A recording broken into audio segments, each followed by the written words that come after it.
Testing is an important concept in programming.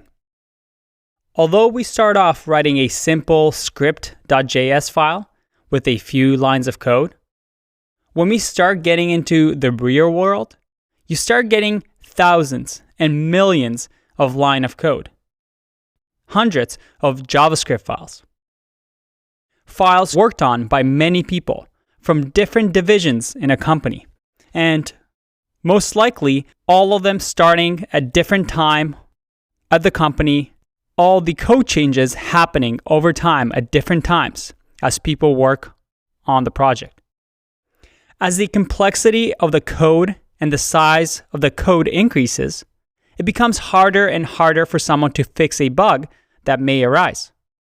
If you come into a project that has been around for years, you may modify something that may modify another part of the app that you didn't think of.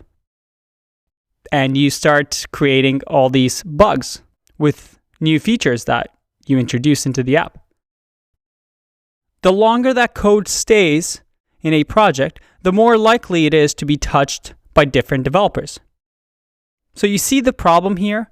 For companies, this is a huge problem because you're most likely always growing your product and adding more and more lines of code. That means that they're just going to keep making this giant monster that becomes harder and harder to tame. And bugs cost companies a lot of money. Luckily for us, we have something called testing, which can help us solve this problem. As the name suggests, testing is a method in software development where individual units of source code, assets, or programs are tested to see whether they work properly.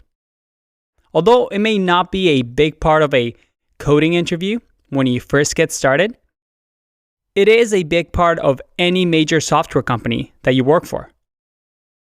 For example, in my case, when I first started out as a developer, I didn't know that much about testing, and I got hired without knowing much about testing. But the importance of testing grew more and more as I progressed in my career. And it's one of those things that we often overlook, and a lot of junior developers overlook. But if you want to become a senior developer, and if you want to have a long-lasting career, you really need to master this skill. Remember, every serious company is going to have tests, and they will want you to write tests for your code. So, how can we do this? Well, a test is simply another file in your project. This file never runs in production or on a product website. Instead, it runs in development.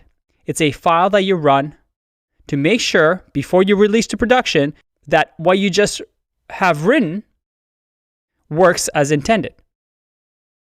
Now, the best way to show you how it works is to demonstrate a test for you. So let's go to our RoboFriends app.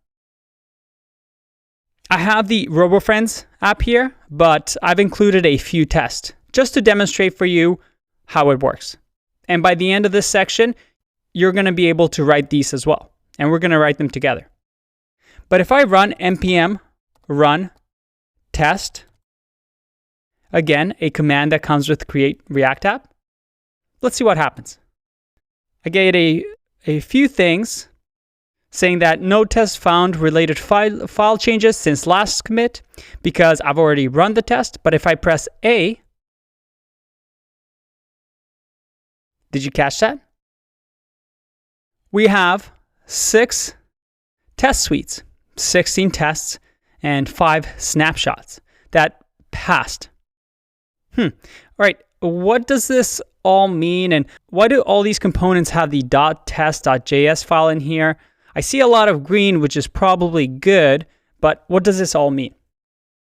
And don't worry, from here, we're going to unpack it and see how everything works. We're going to learn about what tools we need, what tools we're going to use, and how we can become testing ninjas.